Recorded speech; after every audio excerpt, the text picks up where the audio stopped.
Hey everyone, I hope you're doing well. My name is Jason Wang, and today I'm going to be talking about my artistic tangent and my journey through the Kansas City Art Institute ceramics program. First, I'll start with our sophomore year during the self-portrait project. This project was a good way for me to discover what kind of surface I liked and an exercise for me to figure out how to best talk about myself and my own identity.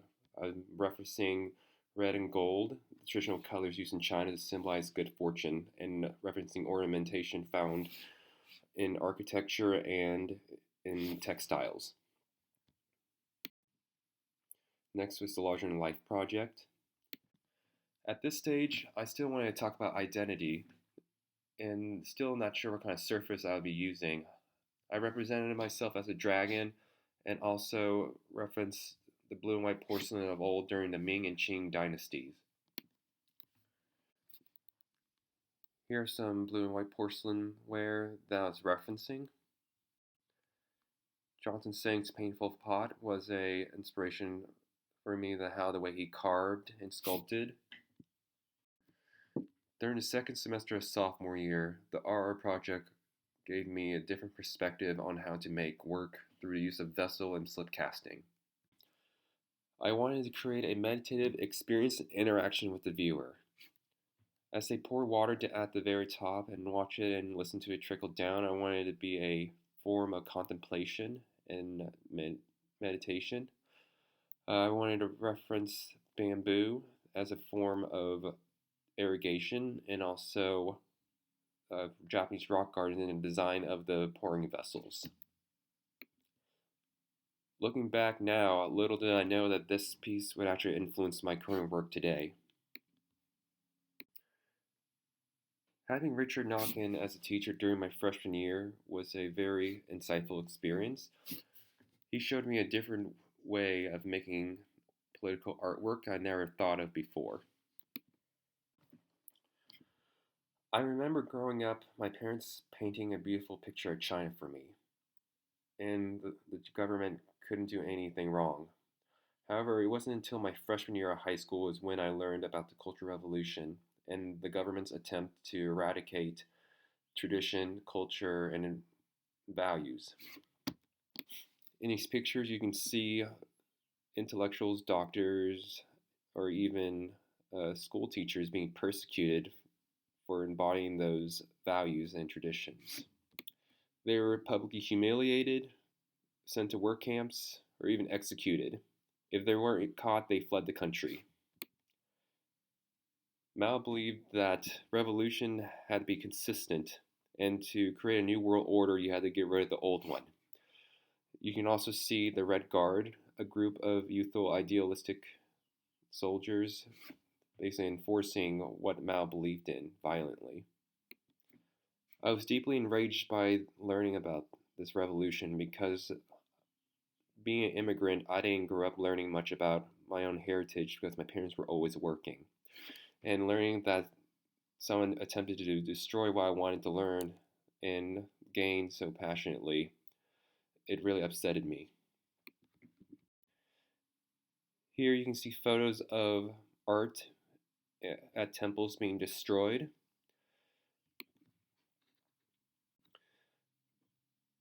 Here you can see some propaganda posters referencing Mao to the like of the sun, as he is a son of China, and also the deification of him.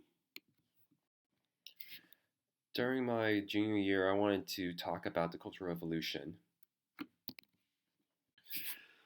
Through this mural, I wanted to represent traditional values by portraying Lao Tzu, the founder of Taoism, Buddha, the founder of Buddhism, and Confucius, the founder of Confucianism, the founders of the three main schools of thought in China, surrounded by a mob of sheeple being representative of the Red Guard, persecuting them.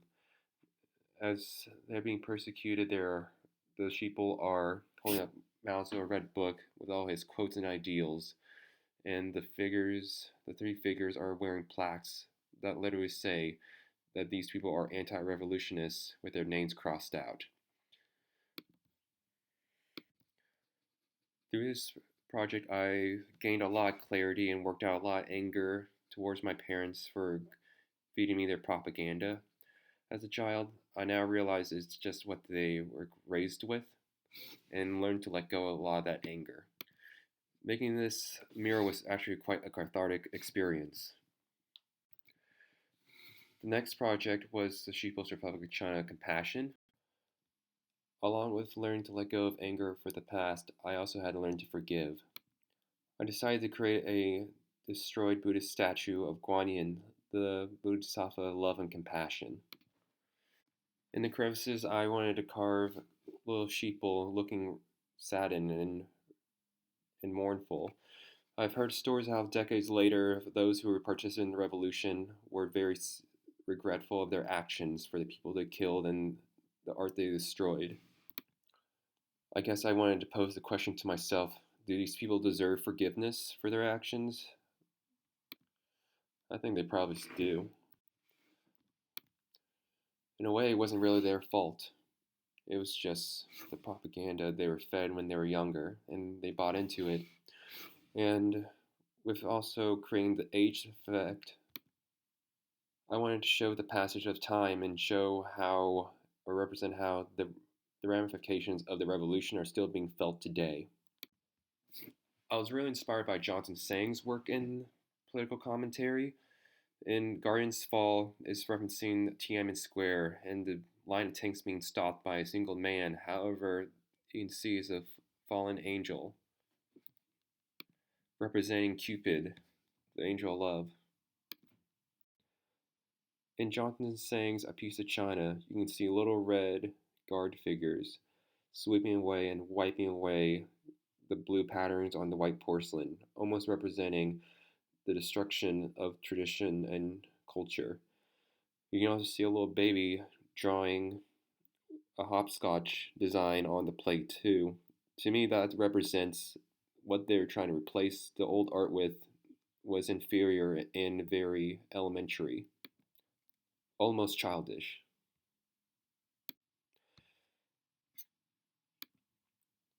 I was looking at reliefs a lot. We were assigned to go to the Nelson Atkins, and I was looking at these Song Dynasty funerary urns. Also, The Gates of Paradise by Gilberti over there helped me understand death and perspective. Paul Day's work helped me understand how to create reliefs but also play with perspective and foreshortening to create very dramatic effects. Next project, Hungry Ghost. Rather than talking about my own identity, I wanted to talk about societal stress and mental health, some of my other interests. And I wanted to portray society as a group of tortured souls stressed out about bills, money, and all these other lack of resources and the addictions they use to cope with those stresses, such as technology, alcohol, and so on. I wanted to portray myself, at least attempt to portray myself as an observer and just seeing what's going on with our society. In balance, east and west. I started making molds on my face and started making casts of them. And this one I wanted to talk about going back to my heritage, the balance of Eastern and Western value coming from parents of Eastern descent and growing up in the United States. So portraying the eagle and dragon and balancing the two, the differing cultural values. In Thin Skinned, it was this project was really an exercise for me to see what happened if I did the opposite of what I would do. So instead of having the cast on my face on the wall, what happened when they were on the ground? And instead of them being whole, what happened if they were in pieces? So this piece was more of a spontaneity exercise, but towards the end of it, I kind of felt like it was a representation of how I felt in the past with my own stresses about acceptance and negative comments, and how I felt like I would crumble every time I would hear one of those negative comments. almost like if you took one of the shards out of this mound, the whole entire piece would fall apart. Just how fragile my ego was, and how looking back at it. Kate Coldwith was a German expressionist. I really enjoyed her mark making and her depiction of societal struggles through the use of woodblock prints. Emil Nodal was another German expressionist I looked towards for mark making and inspiration for the distortion of faces and masks and how ominous and, well, just downright creepy each one of these faces are. Zhang Fengshi's mask series was an inspiration for me because of his subject matter. He realized during the 1990s how people were, in a way, putting on masks and not really showing their authentic self when Western businesses were introduced. He realized how when people were putting on suits and going to corporate jobs that people were not the same as they used to be. Like showing a repression of authenticity because of putting on that suit. And the stresses and turmoils that go along with that. The mindful tea meditation at the beginning of my senior year was a switch of gears for me because I didn't just not want to talk about stress and mental health in American society, but wanted to be more proactive about it. So I teamed up with Midwest Alliance for Mindfulness and with Eric Holst, the former head of security at KCAI. And the meditation involved a series of bowls I made that were representative of specific words like forgive, connect, and simplify. The meditator is supposed to really analyze each bowl and really feel the weight, temperature, color, texture. Not knowing what each word represented, they were given the opportunity to be very intimate with each piece. Tea was poured, and each person was very mindful of the weight and temperature change as that happened, and really appreciated the tea through the beginning of the meditation. Almost like the bowl was a tool to allow the meditator to enter that state more easily. At the very end, Eric guided everybody in their meditation and each word they were given and what that word meant to them. I was really inspired and actually got very envious of ceramicists like Michael Strand's Misfit Cup and Jenny Hazengar's Weaving Dialogues and many of her other works because of how interactive and social practice-based their works were.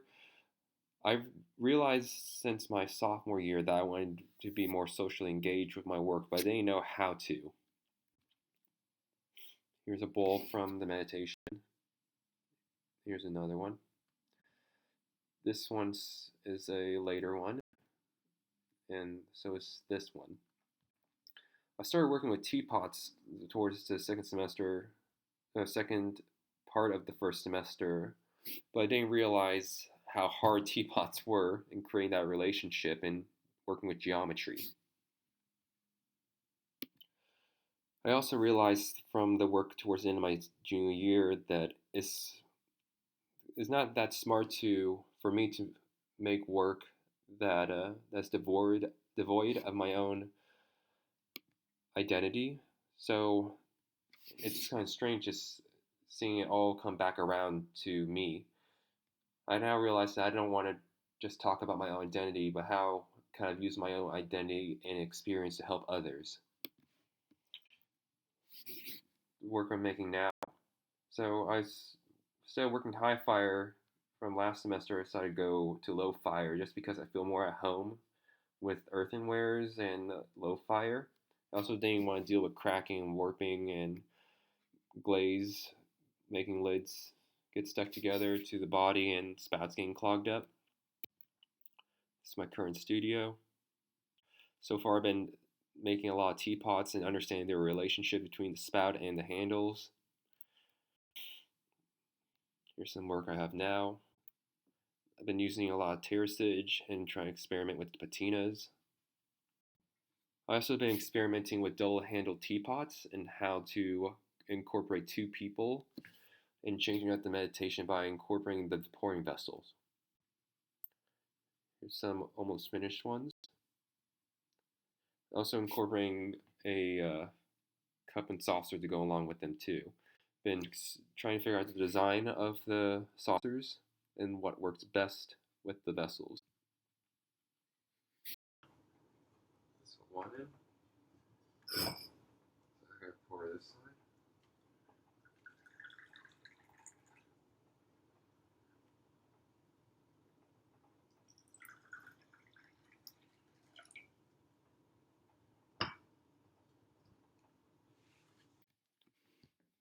It's a video of me and my brother pouring. So right now I'm still working on their design and still figuring out the relationships.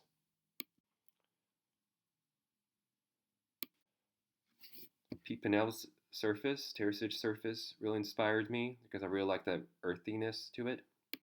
Stroud Gare's work really helped me figure out how to create relationship in a balanced form. I look towards Greek kylexes for thinking about handle design, and Ryan's for ceremonial vessels. I really enjoyed the curve and the narrowing towards the bottom. Alright, that's the end of my tangent. Thank you for listening.